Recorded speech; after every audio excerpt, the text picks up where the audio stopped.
आहत वाङ्मय में कहा गया है।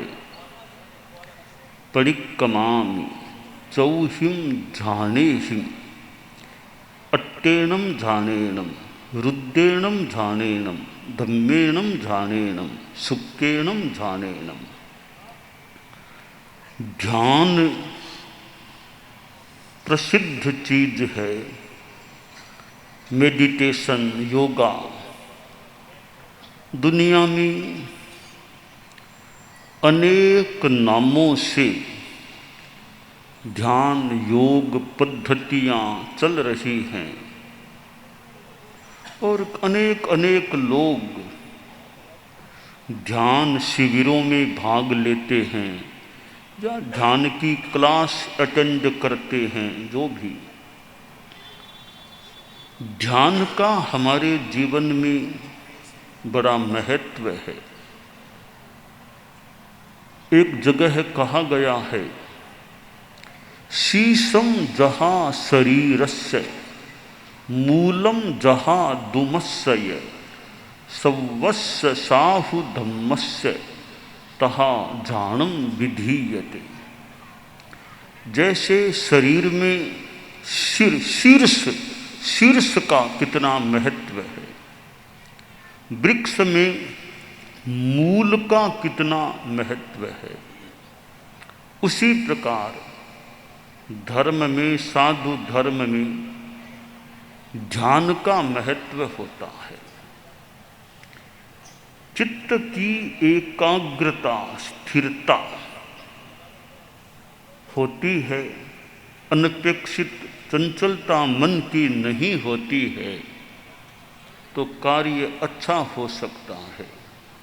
बच्चे जो स्कूल में पढ़ते हैं, पाठशाला स्कूल जाते हैं, अब एकाग्रता है, कंसंट्रेशन ऑफ माइंड है पढ़ने में, तो पढ़ाई संभवतः अच्छी हो सकती है। और कंसंट्रेशन ऑफ माइंड, मन की एकाग्रता नहीं है, कभी इधर देखते हैं कभी उधर देखते हैं, ध्यान और कहीं है, मास्टर जी बोल रहे हैं, बता रहे हैं, पर बच्चों का मन और कहीं है, तो फिर पढ़ाई अच्छी कैसे हो सकती है। तो यह ध्यान बच्चों के लिए भी कि भी एकाग्रता का अभ्यास करो, ध्यान लगाकर पढ़ो। और ध्यान तो हर कार्य में मोटा मोटी आवश्यक है। ध्यान से सुनो, ध्यान से चलना, कहीं पढ़ न जाओ, तो जगह जगह ध्यान रखना, आइंदा यह काम मत करना। तो ये ध्यान शब्द हमारे व्यवहार में भी प्रयोग में आने वाला ये हो सकता है। तो अनेक ध्यान पद्धतियां हैं। शरीर की स्थिरता, वाणी से न बोलना, वाणी का संयम, और मन की एकाग्रता या फिर निर्विचारता, ये तीनों स्थितियां एक साथ हैं तो वह बहुत अच्छा ध्यान हो जाता है। और दिन में काम करें, पढ़ें, लिखें, चलें, खाना खाएं, तो भी ध्यान हमारा उस काम में रहता है, भावक क्रिया होती है, तो वह एक प्रकार का किसी अंश में ध्यान हो जाता है। तो पढ़ाई का समय है तो बच्चों का मन पढ़ाई में है या क्रिकेट देखने में मन लग रहा है। टाइम तो पढ़ाई का, क्लास में बैठना है, पर मन है क्रिकेट का मैच देखेंगे। तो एक वो स्कूल था, तो स्कूल में भी इंस्पेक्टर के द्वारा इंस्पेक्शन हो, यह एक व्यवस्था ऐसे चलती थी, अब भी पता नहीं चलती हो। तो इंस्पेक्टर बीच बीच में आकर, अचानक आकर के स्कूलों का इंस्पेक्शन करे, निरीक्षण करे कि स्कूल कैसे चल रही है। एक बार एक इंस्पेक्टर और थोड़े कोई उनके साथी एक स्कूल में अचानक आकस्मिक यूं निरीक्षण करने पहुंच गए। यानी जो भी इंस्पेक्टर नाम हो, जो भी हो, कुछ भी हो, इंस्पेक्टर के रूप में आदमी आ गया। कहा भी हेडमास्टर कहाँ है, और मास्टर जी कहाँ है, बच्चे कहाँ है। तो वहाँ स्कूल का कोई एक जो भी आदमी था जुड़ा हुआ सा, ये क्लासें लगी हुई है, बच्चे कक्षाओं में हैं, मास्टर लोग कक्षाओं में है, हेडमास्टर ऑफिस में बैठे हैं, आपको जो भी पूछना हो, बात करना हो, आप बात कर लीजिए। तो कहा मैं पहले कक्षाओं में जाऊंगा। पधारिए कक्षाओं में। एक क्लास में वो जो इंस्पेक्टर के रूप में जो भी थे गए, सामने कई बच्चे बैठे थे। तो कौन सी क्लास के बच्चे हो? बच्चे बोले हम तीसरी क्लास के हैं। ठीक है, सोचा तीसरी क्लास के अनुरूप कोई सवाल पूछूं। तो जो इंस्पेक्टर रूप में थे उन्होंने कहा सा प्रश्न पूछे। तो बच्चे इधर उधर देखने लग गए, उत्तर कुछ आए नहीं। तो क्लास में एक मास्टर के रूप में भी युवक सा खड़ा था। कहा मास्टर साहब क्या बात है, इन बच्चों को मैंने छोटे छोटे सवाल पूछे, तीसरी क्लास के ये बच्चे हैं, जवाब नहीं दे पा रहे हैं। आप लोग ठीक नहीं पढ़ाते हो क्या? इन बच्चों में कोई विकास नहीं। तीसरी क्लास के बच्चे तो अच्छा उत्तर इनको आना चाहिए था, वो छोटे सवाल पूछे थे। तो फिर एक बच्चा बोला कि सर मैं असली बात बता दूं। बोलो क्या असली बात है? कि हम इस क्लास के मूल विद्यार्थी नहीं है। तो जो इस क्लास के विद्यार्थी थे, 25 विद्यार्थी करीब थे, वो सारे के सारे हमारे उधर क्रिकेट का मैच देखने चले गए हैं। तुम लोग कि हमको तो उन विद्यार्थियों ने कहा तुमको 25-25 पैसे दे देंगे, हमारी जगह तुम जाकर के बैठ जाना। हम तो गांव के बच्चे हैं, भेड़ बकरियां चराने वाले बच्चे हैं। हमको कहा कि 25-25 पैसे दे देंगे, आज 2 घंटा हमारी स्कूल में, हमारी क्लास में तुम जाके बैठ जाना, अटेंडेंस जो भी होगा तुम बैठ जाना, हम लोग क्रिकेट का मैच देखने। तो हम तो गांव के साधारण बच्चे, हम स्कूल आते ही नहीं है, हम पढ़ते ही नहीं है। उन बच्चों ने 25-25 पैसे हमको देने का वादा किया कि हमारी जगह जाकर बैठ जाओ। हम यहाँ आकर के बैठ गए और हम मूल विद्यार्थी नहीं है यहाँ के। अच्छा यह बात है? हाँ, मगर असली बात मैंने बता दी आपको, बच्चा बोला। तो वो इंस्पेक्टर के रूप में था, तो जो शिक्षक के रूप में वो युवक खड़ा था। कहा मास्टर साहब ठीक है, बच्चे तो बात सामने आ गई, पर आप मेरे सवालों का जवाब दीजिए, मैं आपका भी इंस्पेक्शन करूंगा, कितना आपका स्तर है ज्ञान का। तो 2-4 सवाल पूछे तो वो भी उत्तर नहीं दे सके। तो मास्टर साहब आपने बीएड कुछ किया नहीं है क्या? बीएड किया होगा ना आपने, तो आपको उत्तर नहीं आ रहे हैं मेरे प्रश्नों के। तब वो युवक बोला कि सर असली बात मैं भी बता दूं आपको कि यहाँ का जो क्लास टीचर है वो भी क्रिकेट मैच देखने चला गया। मैं तो गांव का एक किसान, कृषि करने वाला आदमी हूँ। मास्टर जी ने कहा तुम क्लास में शिक्षक के रूप में बैठ जाना, तुमको 5 रुपये दे दूंगा। तो मुझे 5 रुपये देने का वादा किया कि मैं तो जा रहा हूँ क्रिकेट मैच देखने, तुम मेरी वो कुर्सी पर जाकर के वहाँ बैठ जाना, वो कोई मामूली बातें बच्चों से कर लेना। तो मैं तो उनके कहे 5 रुपये की वादा किया तब। यहाँ मैं कोई टीचर नहीं हूँ, मैं तो गांव का एक किसान, खेती करने वाला अनपढ़ आदमी हूँ, मुझे कोई ज़्यादा ज्ञान है ही नहीं। अच्छा यह बात, असली मास्टर साहब तो चले गए हैं। तब वो युवक बोला सर आप रिपोर्ट ज़रा ठीक देना, आप इंस्पेक्शन के लिए आए हो ना, तो हमारी स्कूल की रिपोर्ट कहीं ख़राब आगे भेज दोगे तो उल्टा कहीं हमारे लिए समस्या हो जाएगी। आप कृपा, आपसे हाथ जोड़कर विनती करता हूँ मैं, हमारे स्कूल की रिपोर्ट हमने जो भी किया, बच्चे नहीं थे असली, मैं असली नहीं, आप रिपोर्ट जो भी दो वो थोड़ी आप ठीक से दे देना, आगे हमारी स्कूल की बदनामी न हो जाए, हमें बहुत भय है कहीं आपने ऐसी रिपोर्ट लिख दी है हमारे स्कूल के बारे में, कहीं ऊपर से कार्रवाई हो जाएगी, स्कूल की मान्यता खत्म हो जाएगी, बहुत बड़ा खतरा होगा। आप कृपा करके इतनी सी बात मेरी मानो कि रिपोर्ट आप गलत मत लिखना। तब वो जो इंस्पेक्टर के रूप में जो आया था आदमी, उसने उस युवक के कंधे पर हाथ रखा कि डरो मत, असली इंस्पेक्टर तो क्रिकेट मैच देखने गया हुआ है, मैं तो उसकी जगह ऐसे ही, उसने कहा 20 रुपये दे दूंगा, तुम चले जाओ, मैं यहाँ आ गया। तो इंस्पेक्टर भी नकली, शिक्षक भी नकली, बच्चे भी नकली, सब नकली नकली हो गए। तो अब पढ़ने में ध्यान है, यानी मास्टर का पढ़ाने में ध्यान कितना है, इंस्पेक्टर का भी अपने काम में कितना ध्यान है। ठीक है, क्रिकेट के प्रति कोई वो आकर्षण रुचि होती है, हो सकती है, तो ऐसा कभी हो जाए, परंतु हमारा ध्यान एकाग्रता अगर काम में रहेगी, कभी पढ़ने का समय है तो क्रिकेट को गौण भी कर दें, पढ़ाई तो पूरी करें, बाकी जैसा उचित हो मौके पर। तो यह ध्यान जो है कि हमारा चले तो चलने में ध्यान, खाना खाएं तो खाना खाने में भावक क्रिया, यूँ ध्यान एकाग्रता रहे।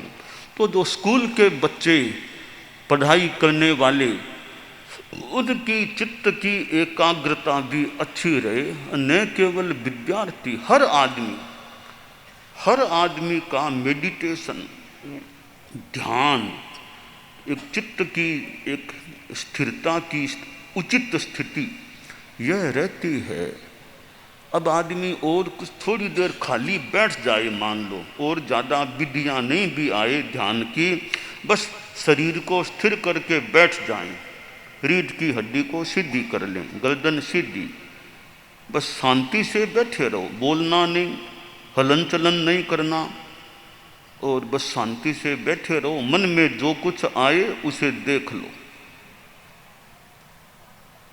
बस थोड़ी देर 10 मिनट 15 मिनट ध्यान से बस बैठे रहो, बस शांति से बैठे रहो, हिलना डुलना नहीं और बोलना नहीं। मन में विचार आए तो देखते रहो बस, या श्वास को देखते रहो, श्वास आ रहा है जा रहा है, और ज़्यादा भले कुछ भी न करें, शांति से बैठ। आप थोड़ी देर शांति से, बच्चे भी है ना, एकदम स्थिर होकर के, हलन चलन नहीं करना, शांति से रीढ़ की हड्डी सीधी करके शांति से बैठे रहो, बस न बोलना न हलन चलन करना, श्वास को आए जाए श्वास देखो, या ऐसे ही शांति से बैठे रहो बस, और कुछ नहीं करना।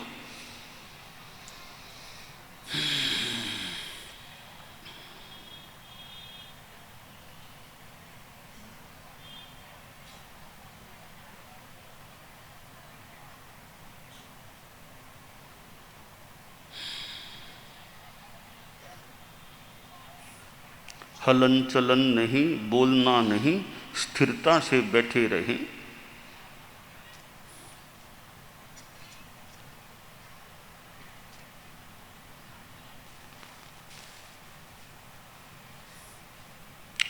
मन में विचार आए तो देख लें, इस विचार को देख लें, और कुछ नहीं करना।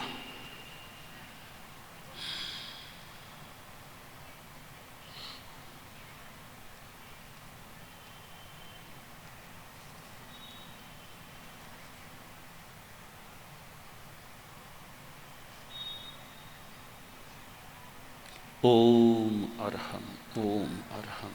हमारे यहाँ प्रेक्षा ध्यान नाम से ध्यान पद्धति चलती है। आचार्य श्री तुलसी हमारे धर्म गुरु थे, हमारे धर्म संघ के 9वें गुरु थे। उनके समय में प्रेक्षा ध्यान पद्धति शुरू हुई थी, और आचार्य श्री तुलसी को कल आने वाले कल 9 दिसंबर को, यानी पौष कृष्णा पंचमी को दीक्षा लिए को 100 बरस पूरे होने जा रहे हैं। दीक्षा शताब्दी पूरी हो रही है, दीक्षा लिए को उनको 100 बरस कल पूरे हो रहे हैं। विक्रम संवत 1982 पौष कृष्णा पंचमी को दीक्षा ली, अब 2082 पौष कृष्णा पंचमी कल आने वाली है। तो आचार्य श्री तुलसी के समय यह ध्यान पद्धति हमारे यहाँ परीक्षा ध्यान के नाम से शुरू हुई थी। तो आदमी अपने जीवन में ध्यान का अभ्यास, और काम करते करते भी ध्यान, चलते चलते चलने में ध्यान, और थोड़ा श्वास आदि का प्रयोग भी कर सकते हैं। तो यूँ हमारे जीवन में हर कार्य के साथ हम ध्यान को जोड़ दें कि जो काम करें उसमें मन, work while you work, play while you play.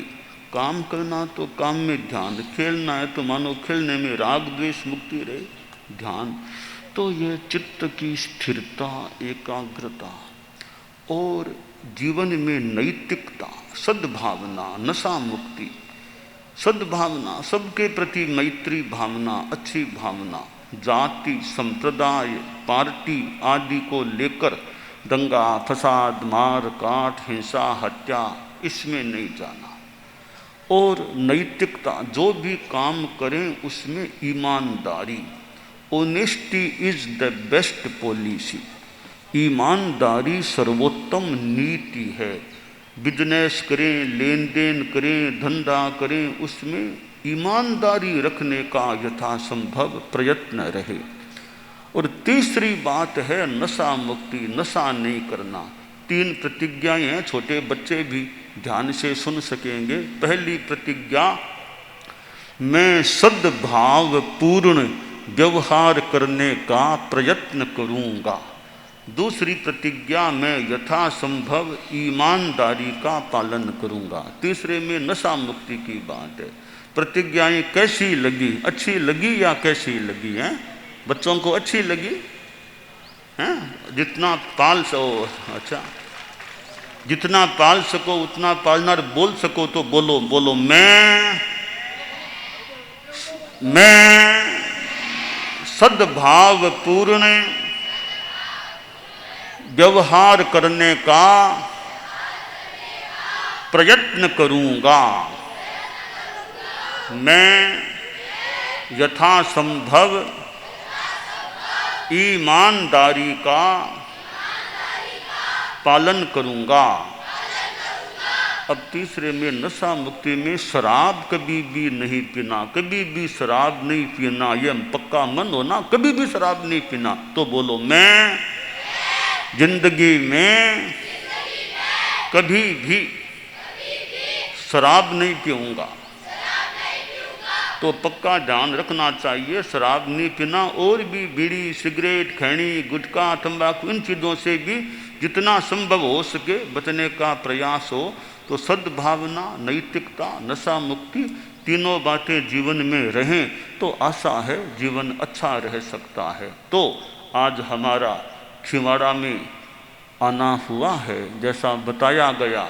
Chhindwara पहले भी आना हुआ था, अब फिर कंठा में इधर आना हुआ, फिर छिंदवाड़ा आना हो गया है। और पहले और आचार्य श्री तुलसी भी छिंदवाड़ा, जैसा मुनि दिनेश जी ने बताया था। हाँ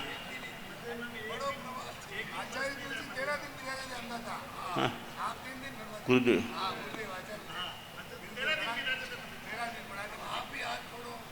हाँ हाँ हाँ हाँ